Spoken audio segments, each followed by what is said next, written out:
Commençons par ceux qui ont goûté à la mort des centaines de fois et montons jusqu'à ceux qui en ont vécu des millions. Shinpei Hachiro dans Time Shadows. Shinpei Hachiro revient sur l'île d'Itogashima pour assister aux funérailles de son ami d'enfance Ushio Kofune, morte en sauvant une fillette de la noyade. Tout semble calme, presque normal. Mais très vite quelque chose ne tourne pas rond. Les habitants évitent son regard, les détails changent. Des souvenirs se déforment et dans l'ombre, quelque chose guette. La nuit même de son arrivée, Shinpei fait un cauchemar étrange. Ushio l'appelle à l'aide, entouré de ténèbres. Au réveil, il découvre que son rêve était en réalité un souvenir d'un futur qui n'a pas encore eu lieu. C'est sa première mort et son premier retour. Car désormais Shinpei est piégé dans une boucle temporelle. Chaque fois qu'il meurt, il revient en arrière, quelques heures ou quelques jours plus tôt, avec tous ses souvenirs intacts. Il ne comprend ni pourquoi ni comment. Mais très vite, il comprend une chose, s'il veut sauver Ushio, il va devoir mourir encore et encore. Il meurt assassiné dans une ruelle, il meurt abattu par erreur, il meurt en essayant de fuir. À chaque mort, le monde réagit différemment. Car l'ennemi l'observe aussi. Un ennemi ancien et impitoyable, les ombres. Des copies parfaites des habitants de l'île capables de mimer leur apparence, leurs gestes, jusqu'à les remplacer. Mais dans cet enfer de duplicata et de mort en boucle, une lumière survit,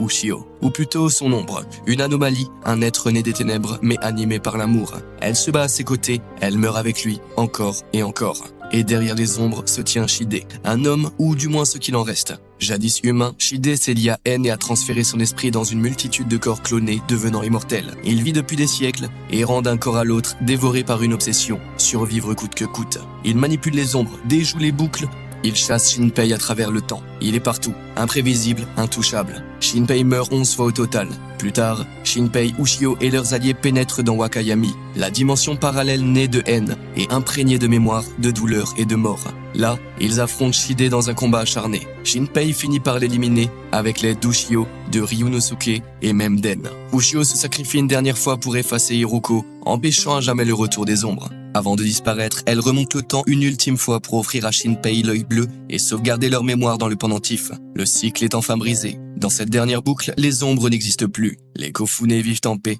Shinpei revoit Ushio sur la plage, comme si tout recommençait. Il ne se souvient de rien, mais un sentiment étrange persiste. Des souvenirs flous, une chaleur oubliée, une promesse née au cœur des ténèbres. Lorsque les feux d'artifice illuminent le ciel d'Itogashima, Shinpei et Ushio se retrouvent enfin, pour de bon, pas pour sauver le monde, juste pour vivre ensemble. Elizabeth dans Seven Deadly Sins. Elizabeth Lyonesse est la 107e réincarnation de la déesse Elizabeth, condamnée à mourir et à renaître encore et encore après être tombée amoureuse de Meliodas, fils du roi des démons. Il y a plus de 3000 ans, elle a trahi son clan pendant la guerre sainte en recherchant la paix et en aimant un démon. En châtiment, la divinité suprême la maudite. Elle renaîtrait humaine à chaque fois, retrouvant ses souvenirs et mourrait dans 3 jours. Meliodas, lui, a été condamné à l'immortalité, forcé d'assister à la mort d'Elizabeth à chaque cycle. Cela s'est répété 106 fois. Malgré tous les efforts de Meliodas pour la protéger, il échoue à chaque fois. Il a enterré chacune de ses réincarnations, perdant une part de lui-même à chaque mort, jusqu'à Lise, la 106e, morte lors de la chute de Danafor, poussant Meliodas dans une colère des plus noires, qui réduisit ce qu'il restait du royaume en cendres. Dans les décombres, un bébé, la nouvelle Elisabeth, a été confié à Meliodas par une mère mourante. C'était la 107e Elisabeth. Meliodas l'a confiée au roi Barthur de Lyons, qui l'a élevée comme sa fille. Des années plus tard, Elisabeth retrouve Meliodas et rejoint les Seven Deadly Sins. Peu à peu, ses souvenirs reviennent, et avec eux, la malédiction. Zeldris révèle son identité. Elle mourra à nouveau dans 3 jours. Meliodas décide alors de devenir le roi des démons pour briser leur chaîne. Mais ce choix le condamne à perdre ses émotions. Elisabeth le supplie d'abandonner. Elle meurt à nouveau, plusieurs fois. Toujours ramenée par la malédiction, mais cette fois, c'est leur dernière chance. Avec l'aide des Seven Deadly Sins, Meliodas refuse finalement d'endosser le trône infernal. Il affronte son père, détruit la source de leur malédiction et gagne. Meliodas perd son immortalité et Elisabeth est libérée. Leur tragédie millénaire s'achève enfin, ensemble, vivants, libres. Kilby dans Wakfu. Kilby est un héliotrope, un être capable de manipuler le Wakfu, cette énergie vitale à l'origine de tout. Dès sa naissance, il reçoit un don unique, la mémoire éternelle. Contrairement aux autres héliotropes, qui renaissent en oubliant leur vie passée, lui se souvient de tout, absolument tout. Guerre, exil, renaissance, perte. Des milliers d'années d'existence accumulées dans un seul esprit. Ce savoir infini devient vite un fardeau. Tandis que les semblables trouvent la paix dans l'oubli, Kilby est piégé dans une boucle de répétition. Rien ne l'émeut plus. Même l'amour et la découverte deviennent des souvenirs ternis par le temps. Héros de la guerre contre les mécasmes, il conçoit avec sa sœur Shinonome des machines de salut. Mais au lieu de reconstruire, il ne rêve que d'évasion. Il veut fuir, explorer l'univers, ressentir enfin quelque chose de nouveau. Pour cela, il lui faut du Wakfu, trop de Wakfu. Et ses frères refusent de lui donner. Alors il les trahit, il ouvre des portails interdits, il laisse revenir les mécasmes. Yugo, dernier roi des héliotropes, l'arrête. Killby est scellé dans une dimension hors du temps, prisonnier d'un vide éternel. Quand il est enfin libéré à l'époque moderne, Killby retrouve ses anciens frères et feint la rédemption. Mais derrière son calme se cache juste une folie née d'un trop-plein de mémoire. Il n'est pas cruel par nature, juste usé d'exister, de se souvenir, d'être piégé dans une boucle sans fin. Il trahit une dernière fois les siens, absorbant le Wakfu des portails pour activer son vaisseau dimensionnel, mais Yugo l'arrête. Vaincu lors du combat final, Killby est à nouveau scellé dans une prison cosmique, condamné à l'éternité avec ses souvenirs, lucide dans le vide, un enfer non de feu, mais de mémoire. Et pourtant, ce n'était pas la fin. Bien plus tard, sa mère, la déesse Héliotrope, et sa sœur Nora le libèrent. Ils retrouvent Yugo et Adamaï. Un affrontement éclate, vite apaisé par leur mère. Réconforté dans la chevelure divine, Killby, affaibli mais serein, sauve Yugo et Nora d'une embuscade à MLK. C'est là qu'il choisit enfin la rédemption. Il combat aux côtés des siens pour défendre les Héliotropes d'une nouvelle menace. Lors de la bataille finale, il utilise les Sidophus et l'Héliasphère pour téléporter Yugo hors du champ de bataille. Ce geste lui coûte la vie.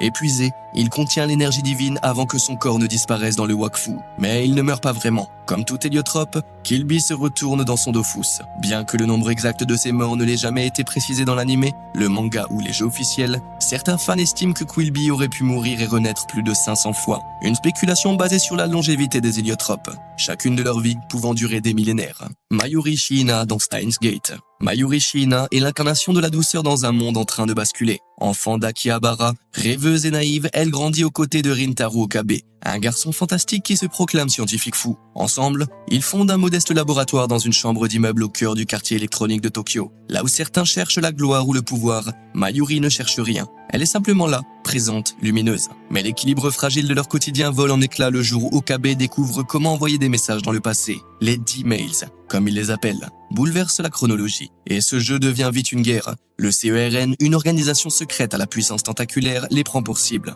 Un soir, les Rounders attaquent. Et devant les yeux d'Okabe, Mayuri est tué. Et c'est là que commence l'enfer. Okabe, grâce à un dispositif volé au temps lui-même, envoie sa conscience dans le passé. Il croit pouvoir la sauver, mais chaque tentative se solde par un nouvel échec, écrasé par un train, fauché par une voiture, abattu froidement, ou simplement, elle s'effondre sans raison. Chaque retour devient plus cruel. L'univers refuse. Les lignes temporelles convergent vers un point fixe, la mort de Mayuri. Okabe recommence encore et encore. Il répète ainsi le cycle plus d'1 millier de fois. Le traumatisme de la voir mourir sans cesse le détruit peu à peu. Mayuri, bien qu'ignorante du voyage dans le temps, sent qu'il se passe quelque chose. Elle rêve de sa propre mort et sent que quelque chose ne va pas. Elle voit Okabe changer, devenir distant, rongé par une douleur qu'elle ne peut nommer. Et puis vient la vérité. Pour sauver Mayuri, quelqu'un d'autre doit mourir. Kurisu Makize, la brillante scientifique qui a aidé à créer la machine temporelle. Pour briser la boucle, Okabe doit accepter de la perdre. Elle meurt poignardée par son propre père et lui abandonne tout. Mais le futur n'est pas sauvé. Une guerre mondiale approche, née des recherches de Kurisu tombées entre de mauvaises mains.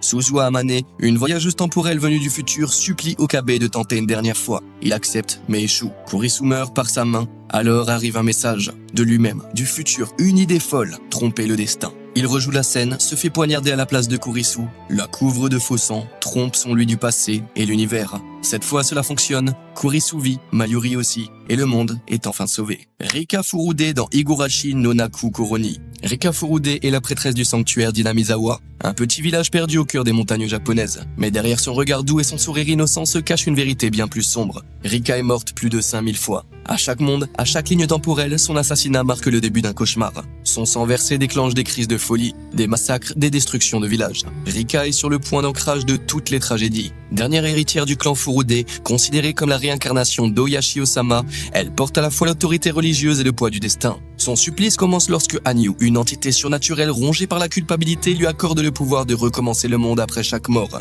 Mais c'est une bénédiction empoisonnée. Rika renaît sans cesse en juin 1983, consciente, lucide mais piégée. Elle ne peut choisir sa réalité, elle ne peut que revivre et mourir. Empoisonnée, poignardée, vivisectée, suicidée, les morts s'enchaînent, orchestrées par Takano Miyo, une chercheuse déterminée à prouver une théorie morbide. Avec le temps, l'espoir s'érode, Rika sourit, mais son âme s'effrite. Puis un jour elle change, elle décide de ne plus subir en révélant la vérité à ses amis, en brisant les secrets, elle transforme leur destin. Ensemble, ils déjouent le complot. Pour la première fois, Rika survit à juin 1983. Mais sa souffrance est loin d'être terminée. Dans d'autres lignes temporelles, sa plus proche amie, Satoko, obtient elle aussi le pouvoir de boucle et commence à tuer Rika encore et encore pour l'empêcher de quitter Inamizawa. Obsédée par l'idée de la garder près d'elle, Satoko lui inflige des dizaines de morts, poignardée, abattue et bien plus. Refusant de la tuer en retour, Rika endure tout, jusqu'à leur confrontation finale, à la fois émotionnelle et déchirante, qui met enfin un terme à ce cycle. Natsuki Subaru dans Re:Zero. Subaru est un adolescent reclus japonais qui se retrouve soudainement transporté dans le royaume fantastique de Lugonika. Là, il reçoit un pouvoir maudit, le retour par la mort.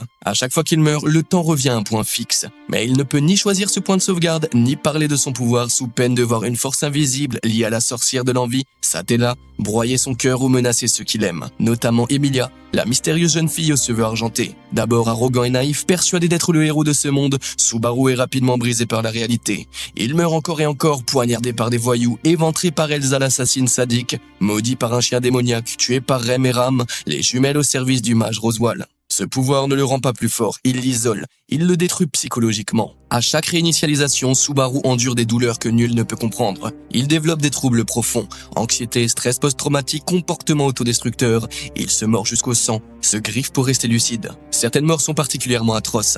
Dévoré vivant par le grand lapin, gelé par Puck ou englouti par les ombres de Satella. Dans l'arc 7, il entre dans une boucle où son corps explose encore et encore. Le nombre exact de ses morts reste inconnu, l'histoire étant toujours en cours, mais à partir de l'arc 8, même les personnages et lecteurs cessent de les compter. On suppose qu'il est mort des centaines, voire des milliers de fois. Dans une réalité alternative officielle, la Greedy Fruit, Subaru conclut un pacte avec Echidna, la sorcière de la cupidité. Après de multiples échecs, il cède au désespoir. En échange de sa guidance, Echidna se nourrit de ses souffrances, et Subaru meurt plus de 100 millions de fois. Il perd toute peur de la mort et il finit par en abuser. Lorsqu'une servante lui demande s'il fera beau, il se fait assassiner pour revenir dans le passé avec une réponse exacte. La mort devient pour lui un simple bouton recommencer. Il manipule ses proches, détruit l'autonomie d'Emilia, la réduit à une coquille vide, dépendante de lui. Subaru perd toute humanité, il devient le reflet sombre de ce que peut devenir un héros lorsqu'il sacrifie son éthique au nom d'un idéal inaccessible. Dans cette version, il est moins un sauveur qu'un avertissement, celui d'un homme dévoré par sa propre obsession. Diavolo dans Jojo Bizarre Adventure. Chef de la mafia italienne, Diavolo a toujours vécu dans le secret le plus absolu. Obsédé par l'effacement de son passé, il est allé jusqu'à tuer sa propre mère, incendier son village natal et simuler sa propre mort. Plus tard, il se transperce de sa propre main avec une flèche mystique qui éveille son stand, King Crimson, une manifestation surnaturelle de son âme. Ce stand lui permet de voir quelques secondes dans le futur, de les effacer, rendant tout ce qui s'y passe inutile et inexistant. Grâce à ce pouvoir, Diavolo construit un empire criminel et règne depuis l'ombre à travers sa seconde personnalité, Vinegar Doppio, qui ignore être un Diavolo lui-même. Des années plus tard, sa propre fille Trish, qui ne l'a jamais rencontré, menace son anonymat. Diavolo décide de l'éliminer, mais plusieurs de ses subordonnés se révoltent pour la protéger, dont Giorno Giovanna, un adolescent au stand capable de créer la vie. Ils poursuivent Diavolo à travers toute l'Italie, il en tue plusieurs et manque de reprendre la flèche, un artefact qui peut faire évoluer un stand. Mais Jean-Pierre Polnareff, un ancien ennemi, l'utilise sur Chariot Requiem, un stand capable d'échanger les âmes entre les corps. Diavolo est contraint de se cacher. Finalement, Giorno transperce son propre stand avec la flèche. Celui-ci évolue en Gold Experience Requiem, un pouvoir absolu capable d'annuler toute action ou toute conséquence. Face à cela, King Crimson devient impuissant et Giorno frappe Diavolo. Mais il ne le tue pas, il le condamne à une boucle de mort infinie. Diavolo se réveille d'abord sous l'eau, ses poumons se remplissent d'eau, il se noie. Puis renaît, poignardé de toutes parts, hurlant de douleur. Ensuite, il se retrouve sur une table d'opération, conscient, paralysé, tandis qu'on l'ouvre à vif. Il ressent chaque scalpel. Encore une fois, il meurt puis renaît. Sur un trottoir, une voiture le percute, crâne brisé, noir complet. À chaque fois, le cycle recommence, aucune échappatoire. Chaque réveil est une condamnation à mort dont il ignore la forme. Même un enfant qui s'approche déclenche en lui une peur panique. Car il sait, la prochaine mort est déjà là. Il ne pourra ni fuir, ni comprendre, seulement mourir, encore et encore, pour toujours. Voilà, j'espère que cette vidéo vous a plu. Si c'est le cas, pensez à laisser un petit like, à vous abonner et à activer la cloche pour ne rien rater des prochains classements. Et vous, quel personnage vous a le plus marqué? Dites-le moi dans les commentaires ci-dessous. Allez, à très vite.